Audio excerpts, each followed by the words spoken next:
What's going on, YouTube? It's your boy Dark from Duel Links Lounge yet again. Welcome to another mini box review by yours truly, Dark. Then we got new leaks for the mini box Arena of Sanctuary, which will be introducing Trickstars and Valkyrie as the new archetypes, as well as we'll be getting support for plenty of other archetypes: Arcana Force, Janex, Karakuri, Scrap, Trimis, and Watts. So the first archetype we'll be checking out today, you know them, you love them, they were top tier back in the day, Karakuri, who is also getting the UR spot in this box with the release of Kanamzan, who is going to open up so many plays for this deck. I'm going to just tell you that right off the bat. And the reason why is because he serves multiple purposes, which I'm about to show you right now. Because while he is in your hand, you can target a Karakuri monster you control and change its battle position. And upon doing so, if you do and don't get disrupted, your opponent doesn't do anything to that monster, you will be able to special summon this monster and it'll become a tuner. So what this means for that archetype is that now they can get into their main synchros without being forced to use level augmentation, which was a real hindrance for the deck, because if you use your one skill and then they disrupted it could really hurt you. So now that is no more, and the secondary proc is going to trigger your Anatomy and your Beredo to draw into mad cards. So drawing is always good. Deck thinning is deck winning. So let's talk about some of the easy setups of this card. So like I was saying, so if you have a merchant who's level 2 and the merchant can search the Kanamzan, and then bam, that's an auto beret. But remember, beret summons another Karakuri from the deck. So now you can summon another Kanamzan, and if you have access to a Nanishi, then you're going to be able to use that other Kanamzan who's not a tuner and summon Beredo. And if you're able to proc multiple different battle position changes, you'll be drawing multiple different monsters in that turn. But let's keep in mind that Beredo also summons another Karakuri monster. So you're going to be just flooding the board with this new version of the Synchro deck, and you're going to be able to access it pretty easily without the use of level augmentation. I think that's just amazing. Kanamzan, great card. Let's continue into the SR. This deck's also getting some SR.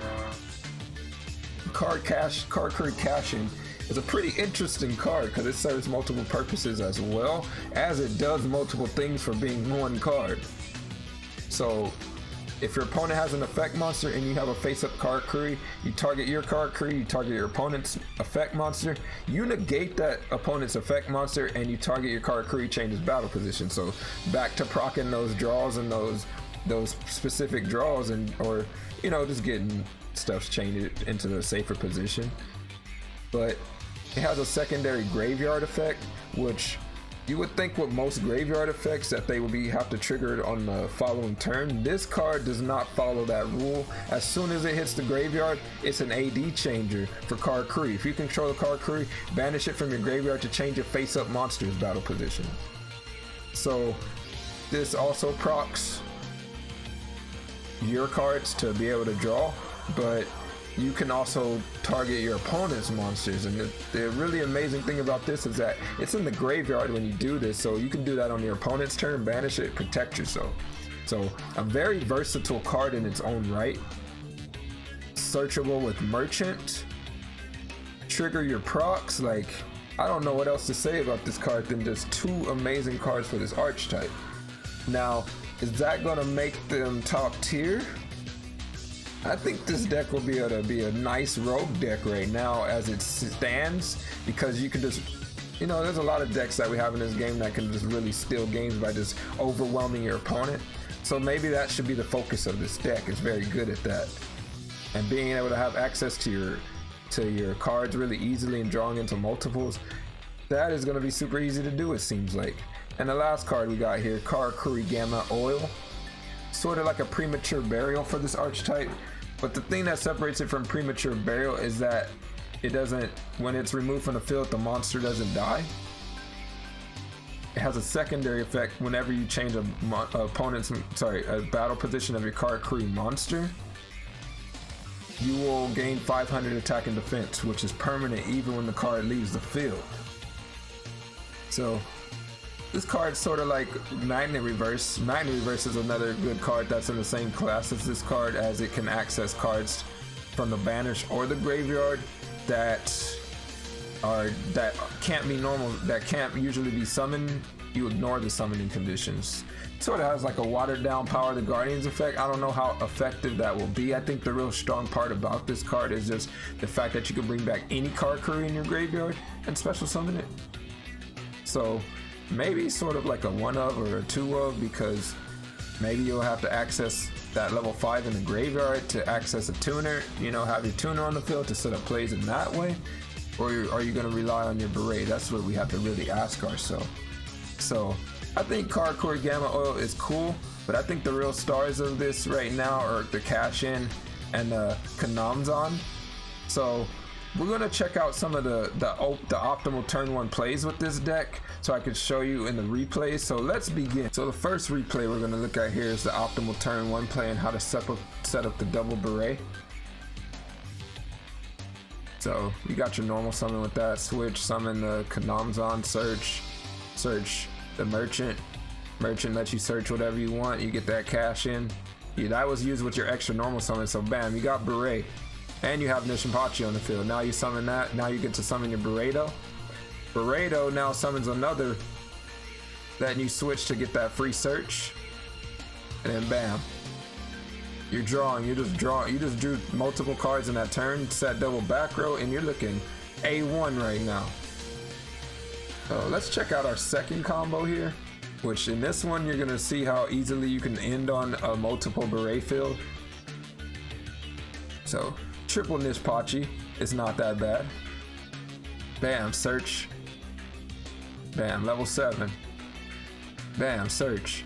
Search Nishinpachi. This actually is going to give you an extra summon, so booyah. Now you have access to a level 5. Anatomy proc. Proc the anatomy again. Summon. Summon attack mode. Bam. You get your search. Proc it. Now you get to draw 2. Bam, bam. Set triple back row. Easy money. Tell me you're not excited for this. I am super excited for Karakuri. Let's go, boy. Alright, so the next archetype we got here, and probably one of the main archetypes of the box that we'll be checking out today, Valkyrie. Valkyrie is a new archetype that was introduced in this box. I have no familiarity with it, so fresh eyes looking at this, as well as yours, I'm assuming. So this deck is the money deck of the box as well. Multiple URs, multiple SRs. Starting with, I want to say this is their boss monster, but I'm not quite convinced yet. But Valkyrie Brunhild, a level 7, unaffected by the opponent's spell effects. It gains 500 for each monster the opponent controls. So let's say they had 2 monsters, then it would be 2,800. So I'm not very impressed by the stats for a level 7 monster. But when your opponent's monster declares an attack, you can make it lose 1,000 defense to make Valkyrie monsters not be able to be destroyed by battle in that turn.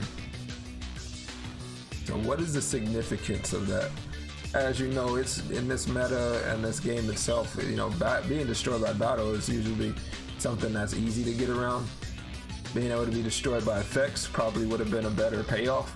But with its weak attack, what's the importance of it? This also can be summoned with Valkyrie Sigrun, which is another way to special summon it, or it could be summoned with Valhalla to alleviate the tribute cost. You know, another thing too is that we're in a heavy back row meta, so being affected by opponent spell effects, I mean, what do we really do as spells to opponents? You know what I mean? So usually things done to cards nowadays are through traps. Karma Cut, Ballista, Floodgate, Paleo. Those are usually the cards we hate to see. Wall of D, things like that. And this card is affected by all of them, including the weak attack. What is the point of this card? Let's explore this archetype more to find that out as we go into the SRs. And now we started off with Valkyrie Sigrun.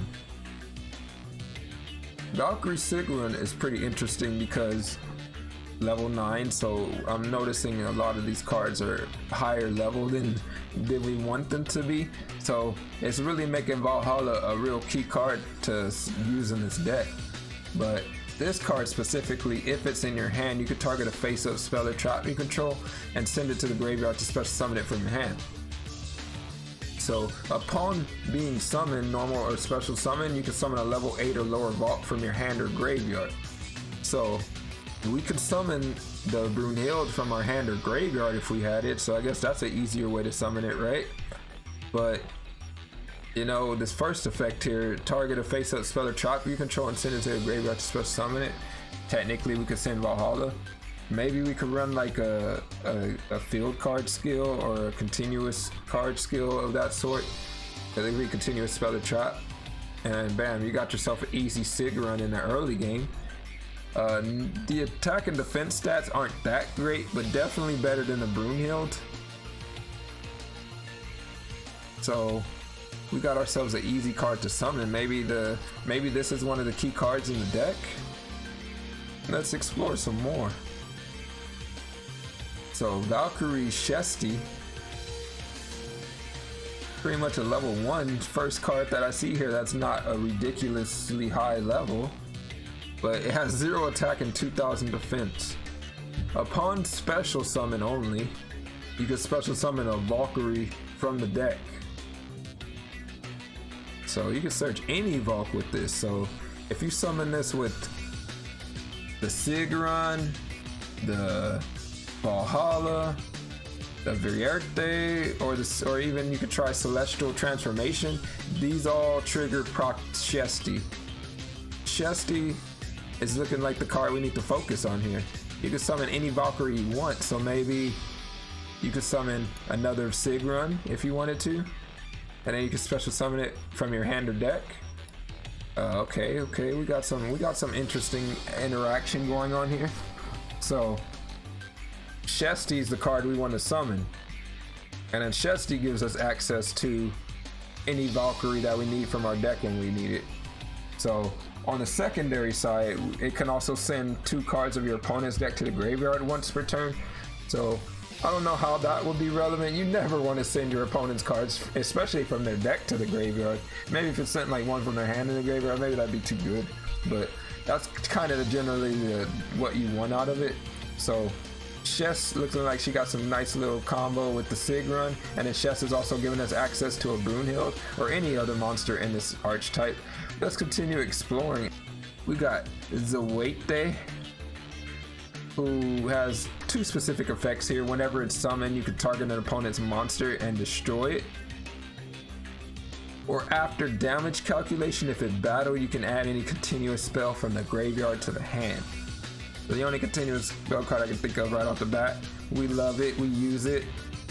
Valhalla, Land of the Fallen, recycle it. And also, you know, maybe the field card skill as well, because you'll be able to send those to the graveyard. Sorry, if you use middle-aged mechs, maybe you'll be able to grab it from the graveyard, etc. So it can really weak attack, but I mean, when it's summoned, it destroys an opponent's monster, and after damage calculation, if in battle, you can keep grabbing the Valhalla back. So we'll see the importance of this as we explore more of the archetype, but right now that weak attack is really scaring me. But it has its uses, and that's what I'm trying to point out. So the next card we have right here, Valkyrie Drit. Another level 4 finally. So having a level 4 is always nice. So what is the importance of Drit? Upon normal or special summon, you can add a Valkyrie card from your deck. It gains 200 attack for each opponent's banished monster. Gives us access to any Valkyrie card. So if we summon with Shest, bam, we get any search. If we summon with Sigrun, if we summon with Shest to Sigrun special summon it from our hand, you get a search. You get a search with it. So this card is looking like a 3-of. We got ourselves our first 3-of with the mediocre attack of 1000 and 1600 defense. It seems like their defense is usually more formidable than their attack. and maybe that's bringing a little bit more relevance to why Brunhild reduces defense. So definitely a 3 of. Access to any of your Valkyrie cards, so this card will give you anything that you need to get from your deck, so definitely a 3 of. And the last of the Valkyrie monsters here that I'm gonna be reviewing, Valkyrie Vierte, who is a level 3. During your main phase, you can excavate the top cards of your deck equal to the number of other Valkyrie monsters you control. So at maximum 2, you add a spell and trap among them. So any spell and trap among them you add to your hand. When it's destroyed by battle, that's kind of scary, but it lets you special summon any vault from your deck. And I think that's a really important wording right there, because usually we try to avoid stuff needing to be destroyed by battle, but we have so few cards that let us summon these cards like directly, so I think this is gonna alleviate that. So we'll definitely run in that, and the excavation effect to add multiple spell and add one of the spell and traps that you excavate, I think that's super important too. And it puts key cards in your graveyard, setting up the not putting Irida in the graveyard, putting Shest in the graveyard to summon with the Sigrun. I think this card is very crucial in this build. So got some nice little synergies in this deck. What it's looking like right now is that, let's say, okay, if we could special summon Sheste with the Valhalla, you're able to summon Sigrun, special summon anyone from the deck, or from the hand, I'm sorry, hand or deck, so you have real access to all your monsters with ease. So the next rare we got here, Valkyrie's Embrace. And oh, this card's a doozy for this deck. So pretty much if you control all Valkyrie monsters, you could target an attack position in Valkyrie you control and a face-up monster your opponent controls. You change that Valkyrie to defense, and then you banish your opponent's monster. Now that is poggers, because you know we don't get a lot of targeted removal in this deck without some really ridiculous cost. So to be able to target and banish an opponent's monster, I think that's super crucial. It's searchable with Drit.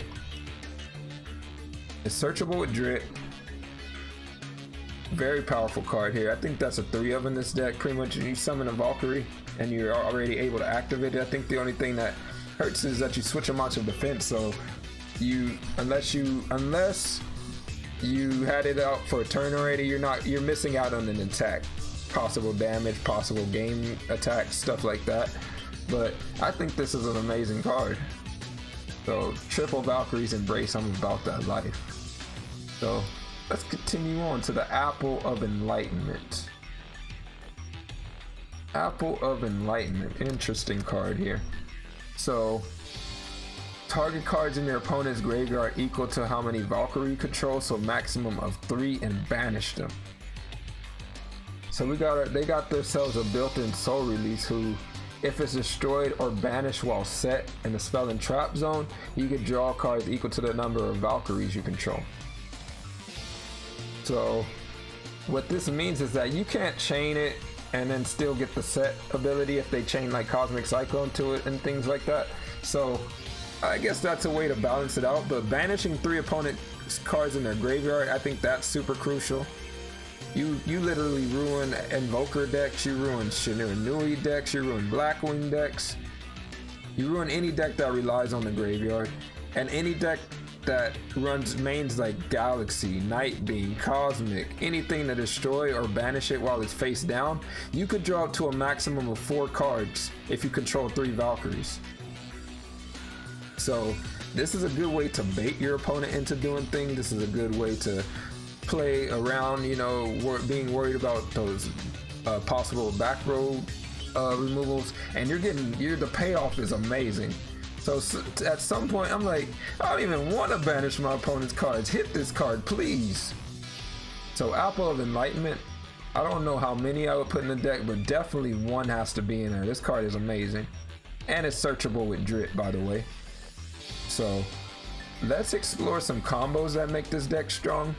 I want to point out some Star Blast synergy with all these monsters being big, but Shesty has a cancerous effect that, where are you at, Shesty? He has a cancerous effect that lets you send the top 2 cards of your opponent's deck to the graveyard. So we're going to take advantage of that with this first replay. So let's begin. It focuses on that optimal turn 1 that I spoke of, and then you lock them down with Ojama Overflow, and then you just keep milling them until they deck out with the Shesty. So let's check out that opening hand. You got Drit, you got Shesty, you got Star Blast, and you got Celestial Transformation. You have quick access to your deck. Celestial Transformation, summon Shesty, trigger the effect, summon Sigrun. Star Blast, pay 3,500. You are now at 500. Ojama Overflow. If you went first, your opponent probably lost unless they have a way to get rid of those tokens. So that is the Cancer combo. Let's talk about the optimal turn 1 play. So it's using the skill Ancient Gear Castle to special summon Sigrun, special summon Drit from your hand, summon Vierte, mill the Night Beam, and add it to your hand. So another optimal turn 1 play.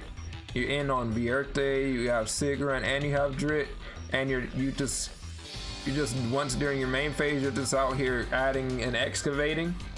So I don't know, I'm super excited for this archetype. I definitely want to try it out. If I get my hands on it, you know it's about to go down. So that is Valkyrie. Let's move on to the next archetype. Most waited for card in Yu-Gi-Oh history that they just baited us with, Trishula, the Dragon of Icy Imprisonment, which is the last of the URs in this box. So this is not the Synchro Trishula, which we were all expecting and wanting to see, but this card has a pretty interesting effect in its own right, because it's a fusion monster. A fusion monster of 3 monsters with different names that can be also summoned by banishing the monsters that you control instead of using polymerization, which I don't know a deck that can really easily put 3 dragons out on the field at all, except for Blue Eyes, the current Blue Eyes decks. So maybe an ultimate dragon skill of some sort. Now, if you summon it using only cards that were originally dragons, you could banish 3 cards. 1 from your own deck, 1 from the top of your opponent's deck, and 1 from the opponent's extra deck. So you hit them where it hurts. I don't know about the top card of the deck, but hitting them in the extra deck, taking one of the extra deck monsters, if you hit something good, it's a wrap. Like I was saying, Blue Eyes does seem like the easiest deck to splash this in, but any deck that's not using synchros or using any monsters with 3 monsters with different names, this card automatically becomes a way to play around being locked, getting your board locked down. If you had, like, say, Shiranui, right? And then, well, Shiranui wouldn't count because you don't want to banish them. But if you're running a deck that needs to get around floodgates and stuff like that, or it's real susceptible to being locked down, this may be an out to that. But until we get more dragons to banish, I really feel like this card won't see much play. But cool effect. We'll probably see more of it later. So the next card we're getting right here, Arcana Force EX Dark Ruler. So it's been a while since we ever got any Arcana Force monsters, but I mean, I don't know how I feel about this one specifically. Level 10, 4,000, 4,000, so it's got that Obelisk-esque attack, but it must be special summoned by sending 3 monsters to the graveyard. So it's sort of like a plasma. I know I had a fun time doing for hire with the Arcana Force EX Ruler. That one was really fun. So with this one, it gains an effect based on the coin tosses. So heads lets it make a second attack, and then after that it switched to defense for the next 2 turns. So I guess that's the bad effect on that. I know on the other card it didn't have any bad effects. It didn't matter which one you landed on, they were all good. Now this one, if it lands on tails, if it's destroyed, you destroy all cards on the field. So if you had a way to destroy it, you're destroying all the cards on the field. But being 4,000, 4,000 attack, not many cards are getting over it. So this is for the memers out there who wanted to splash this in any deck that you could quickly summon a lot of monsters on. This seems like a very interesting card, and I definitely want to try it out if I get my hands on it. So on to our next card here. Scrapyard, which is basically a reinforcement of the army for scrap tuners. Basically, it's simple as that. Add any scrap tuner from your deck to your hand. So some tuners include Scrap Beast, Scrap Goblin, Scrap Orthros. The deck that I used to run with Labyrinth Builder and summoning like the Scrap Golem to set up Scrap Dragon and Scrap Twin Dragon plays was super awesome. I think that will definitely be boosted. But I want to show you guys some replays for the field card version that lets you tutor out the field spell. So I'm gonna show you a couple of optimal openers. So let's get into the replays. Let's begin. All right, so for scraps, if you're able to make an ancient fairy dragon in the beginning of the game, then you're able to pop off your field card skill and then search out the scrap field from the graveyard. So here's how he's going to do it. Jet Synchron Tosso Lion. This is an auto AFD. AFD is going to pop the field card and let you get the Scrap Factory out your deck to your hand. And then bam, Scrap Dragon, mill Scrap Beast. Bam, you got yourself a Scrap Golem, got yourself a Scrap Twin Dragon on the first turn, and an Ancient Fairy Dragon. As well as Scrapyard lets you search out an Orthros if you wanted to, but you can save that for next turn. The second replay here, same combo, just a different portrayal. Oh, double Scrap, Scrapyard, toss, Orthros. Bam, summon Scrap Recycler, toss that O-Lion. Bam. Bam, auto AFD, AFD, bam, Scrap Factory, summon Scrap Shark, Scrap Factory, bam. So he didn't do an extra normal summon, he used Ancient Fairy Dragon's effect to special summon it, so he did give up his battle phase to do that, but he still ended on Ancient Fairy Dragon and Scrap Twin Dragon, which is just amazing.